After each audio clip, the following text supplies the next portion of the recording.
Asian cricket কাউন্সিলের বার্ষিক সাধারণ সভার এজিএম এর পর অবশেষে ঘোষণা করা হলো এবারের এশিয়া কাপের পূর্ণাঙ্গ সূচি ও ভেন্যু। আজ বিকেলে এসএসসি সভাপতি মহসিন নাকভি সংযুক্ত আরব আমিরাতকে এবারের আসরের আয়োজক দেশ হিসেবে ঘোষণা করেছেন। এরপর আনুষ্ঠানিকভাবে প্রকাশিত হয় সময়সূচি। আগামী 9 সেপ্টেম্বর পর্দা উঠছে এশিয়া কাপের। দীর্ঘ প্রায় 3 মাস ব্যাপী এই আসরের ফাইনাল ম্যাচ অনুষ্ঠিত হবে 28 সেপ্টেম্বর।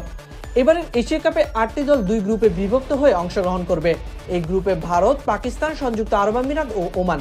বি গ্রুপে বাংলাদেশ, শ্রীলঙ্কা, আফগানিস্তান ও হংকং। বাংলাদেশ খেলবে বি গ্রুপে। টাইগারদের গ্রুপ পর্বে 3 ম্যাচ হবে। 11 সেপ্টেম্বর হংকং এর বিপক্ষে, 13 সেপ্টেম্বর শ্রীলঙ্কার বিপক্ষে ও 16 সেপ্টেম্বর আফগানিস্তানের বিপক্ষে।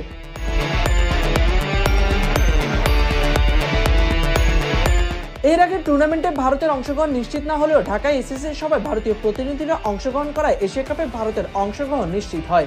অন্যদিকে সম্প্রতি ওয়ার্ল্ড চ্যাম্পিয়নশিপ অব লেজেন্ডস টুর্নামেন্টে ভারত চ্যাম্পিয়ন্স দল পাকিস্তান চ্যাম্পিয়ন্সের বিপক্ষে খেলতে অস্বীকৃতি জানায়, যার ফলে ম্যাচটি বাতিল হয়ে যায়। এই কারণে এবারের এশিয়া কাপে ভারত পাকিস্তানের ম্যাচ নিয়ে কিছুটা শঙ্কা দেখা দিয়েছিল।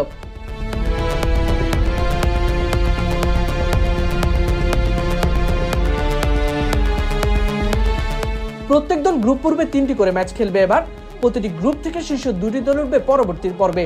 এবারের আসরটি সংযুক্ত আরব আমিরাতের মাটিতে হওয়ায় দর্শকদের জন্য মরুদ্দেশে ক্রিকেট উৎসবের আমেজ তৈরি হবে বলে আশা করছে আয়োজকরা।